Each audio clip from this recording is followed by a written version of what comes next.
দুদিনের সফরে যুক্তরাষ্ট্রের ওয়াশিংটনে পৌঁছালেন ভারতের প্রধানমন্ত্রী নরেন্দ্র মোদী। কিন্তু সেই সফরের ওপরই আশঙ্কার কালো মেঘ তৈরি করছেন মার্কিন প্রেসিডেন্ট ডোনাল্ড ট্রাম্পের হুঁশিয়ারি। মোদীর সাথে সাক্ষাতের আগেই সম্ভবত পাল্টা শুল্ক নীতি ঘোষণা করে দেবেন মার্কিন প্রেসিডেন্ট। অর্থাৎ যে দেশগুলো যুক্তরাষ্ট্র থেকে আমদানিকৃত পণ্যের উপরে চড়া হারে শুল্ক ধার্য করে থাকে তাদের থেকে রপ্তানিকৃত সামগ্রীর উপরেই পাল্টা চড়া শুল্ক চাপানোর সিদ্ধান্ত ঘোষণা করবেন। যে সিদ্ধান্তের প্রভাব ভারতের উপরে প্রবলভাবে পড়তে পারে বলে আশঙ্কা করা হচ্ছে।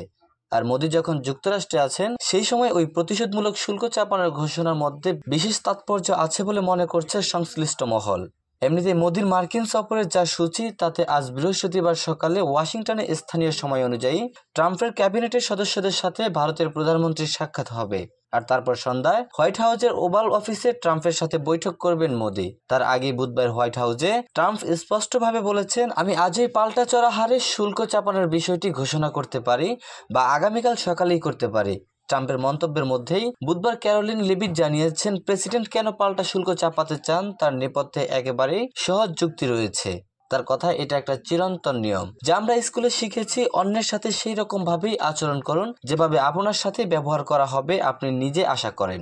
আর তাই প্রেসিডেন্ট বিশ্বাস করেন যে এই নীতির কারণে যুক্তরাষ্ট্রের কর্মীরা লাভবান হবেন এবং জাতীয় সুরক্ষা বৃদ্ধি পাবে। এই আবহে নয়াদিল্লির একাংশ আশাবাদী যে মোদী ও ট্রাম্পের মুখোমুখি আলোচনার মাধ্যমে অনেক মতপার্থক্য কেটে যাবে। বৃহত্তর ক্ষেত্রে ভারত এবং যুক্তরাষ্ট্র কৌশলগত সম্পর্কের ক্ষেত্রে দিশা দেখাবেন মোদী ও ট্রাম্প।